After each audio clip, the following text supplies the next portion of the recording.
할렐루야. 오늘도 주님 안에서 복되시고 승리하시고 형통한 하루가 되시기를 주님의 이름으로 축복합니다. 오늘 말씀의 제목은 선한 말로 하나님께 영광을 올려드리라입니다. 그리스도 예수를 믿는 참 믿음은 우리가 살아가는 실제적인 삶에서 의의 열매를 맺어가는 삶이 됩니다.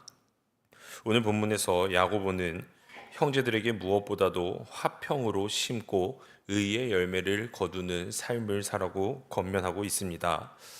당시 형제들 사이에서는 굉장히 많은 시기와 다툼이 있었습니다. 서로 너무 교만했고 또 자랑하는 말과 비방과 비판하는 말들이 서로에게 상처를 주는 시대였습니다. 그래서 오늘 야고보는 형제들에게 말하기를 말을 조심하고 그 가운데서 화평의 열매를 맺으라고 권면하고 있습니다.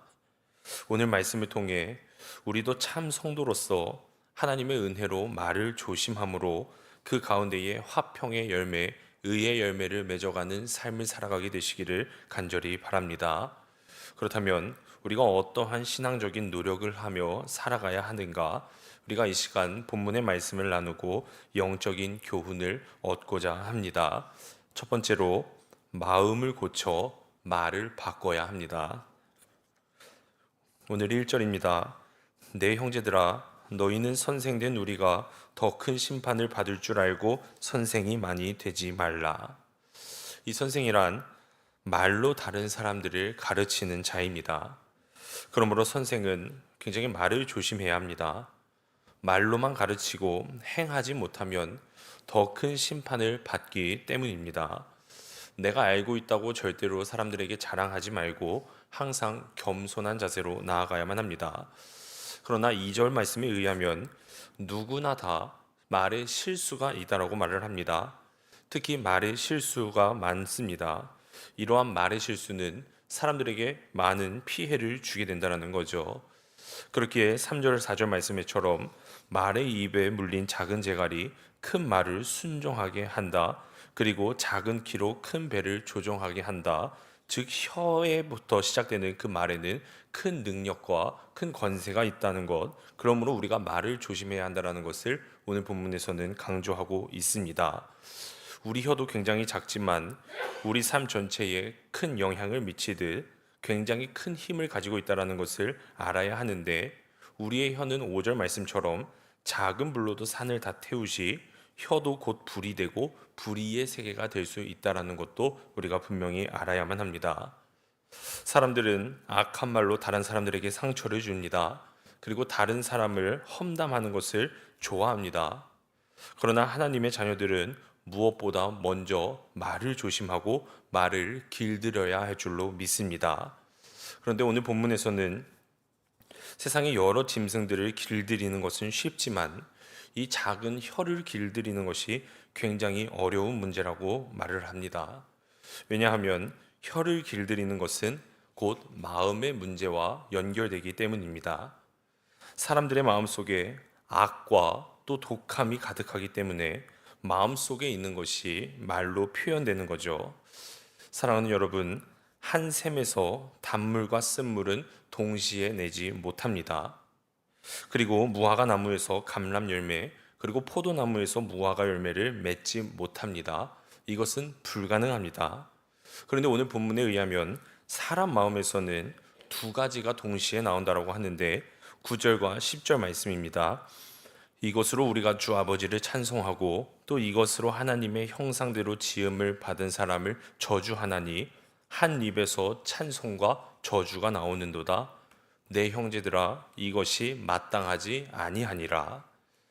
사람의 마음에서는 축복과 저주가 함께 나오는 것, 즉 한 입으로 하나님께 영광을 올려드리고 동시에 다른 사람을 저주하는 것, 야고보는 오늘 분명히 말하는 것은 이것은 진정한 믿음과 신앙이 아니라고 말을 합니다. 거듭난 하나님의 자녀들은 새 마음을 하나님의 은혜로 입었기 때문에 한 입으로 두 말을 할 수 없습니다. 오늘 이 시간 혹시 지금도 내 입술 속에서 내 혀에서 저주와 축복이 함께 나온다면 그것은 입의 문제 이전에 마음의 문제가 될 수 있습니다. 예수님께서도 우리의 마음에서 나오는 것이 우리를 더럽게 한다라고 분명히 경고하셨습니다. 그러므로 오늘 말씀처럼 우리가 혀를 길들이기 위해서는 가장 먼저 우리의 마음밭이 바뀌어야만 할 줄로 믿습니다. 그러므로 아직도 마음에 미움과 또 판단과 혹시 저주가 있다면 회개함으로 말미암아 새 마음을 갖게 되시기를 주님의 이름으로 축복합니다. 예수님이 주시는 그 사랑과 예수님이 주시는 그 화평과 감사의 열매를 맺어 늘 축복되는 말씀만 전하시는 우리 광림의 모든 권속분들이 되시기를 주님의 이름으로 축원합니다. 두 번째로, 성숙한 언어 생활을 하려면 성령의 기름 부음이 있어야만 합니다. 우리가 이 성숙한 언어 생활을 하려면 어떤 노력을 해야만 할까? 오늘 본문에서는 말을 입술의 열매라고 합니다. 우리가 이 작은 혀로 인해서 위로도 받고 분명히 마음의 평안을 얻을 때도 있지만, 반대로 이 작은 혀를 잘못 사용해서 많은 사람들이 상처를 입을 때도 분명히 있다라는 겁니다. 그래서 야고보는 강조하는 것, 형제를 헐뜯고 비방하고 무너뜨리는 것, 이것은 지옥불의 역사와 그 원리가 같다라고 말을 합니다. 여러분, 그 원리가 무엇입니까? 그 기원이 바로 사탄입니다. 우리가 세상 사람들에게 함부로 말하는 것은 하나님의 쓰임 받는 것이 아니고 사탄에게 쓰임 받고 있다는 것을 우리는 알아야만 합니다. 그러면 우리가 이 말의 순기능, 혀를 다스려야만 하는데, 여러분, 사실 우리의 힘으로는 불가능합니다.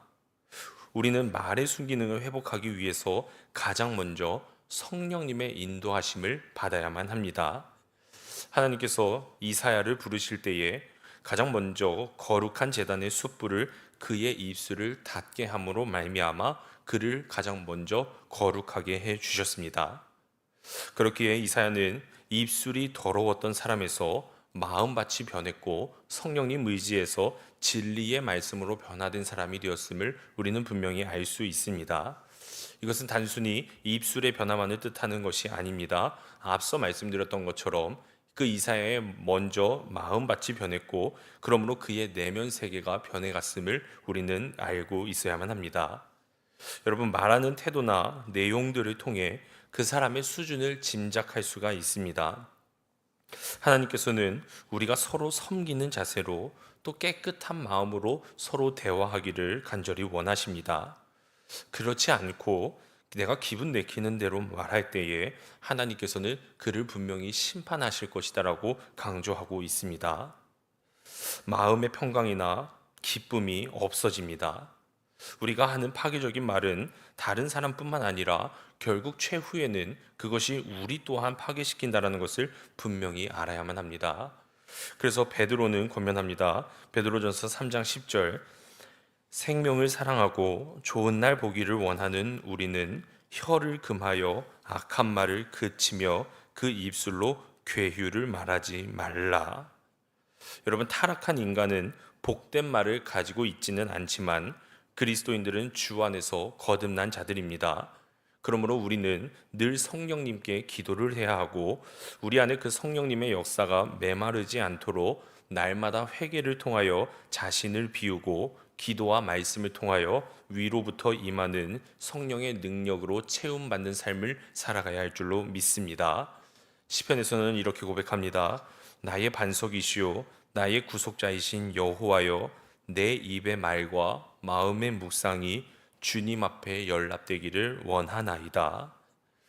우리 모든 말과 입의 능력, 여러분, 성령 하나님께 있사오니 가장 먼저 성령님께 간구하시고, 그러므로 능력 받으셔서 우리의 마음이 변하고 우리의 내면이 변화되어 언제나 평화의 말과 위로의 말을 전하며 축복받는 인생, 축복하는 인생을 살아가게 되는 우리 사랑하는 모든 성도님들이 되시기를 주님의 이름으로 축원합니다. 끝으로, 말뿐만이 아닌 선행적인 삶을 살아가야만 합니다. 계속해서 이 언어에 대한 이야기를 하며 말에 온전한 자가 되어야 한다라고 강조를 하고 있습니다. 성도는 자기 입에서 나오는 그 말을 제어할 줄을 알아야만 합니다. 근데 오늘 본문 말씀을 읽어보셔서 아시겠지만 내가 어떻게 해야 한다, 어떤 경우에는 이렇게 말해야 한다, 이런 속 시원하게 긁어주는 내용은 없습니다. 그런데 오늘 13절에서 보여주는 것은 말에 온전한 자가 되기 위해서는 지혜와 총명이 있는 자가 되어야 할 것이다라고 말씀을 해 주십니다. 너희 중에 지혜와 총명이 있는 자가 누구냐? 그는 선행으로 말미암아 지혜의 온유함으로 그 행함을 보일지니라. 여러분, 지혜라는 것은 일반적으로 우리가 이렇게 정의합니다. 많은 정보를 알고 많이 기억하는 것. 그런데 오늘은 본문의 지혜에 대해서 정의를 내려줍니다. 바로 너희 중에 지혜와 총명이 있는 자라면 그 사람은 선행으로 말미암아 지혜의 온유함으로 그 행함을 보일지니라. 여기서 지혜의 온유함으로라는 말은 진짜 지혜로운 사람답게 온유한 마음 자세를 가지고라는 의미를 뜻합니다.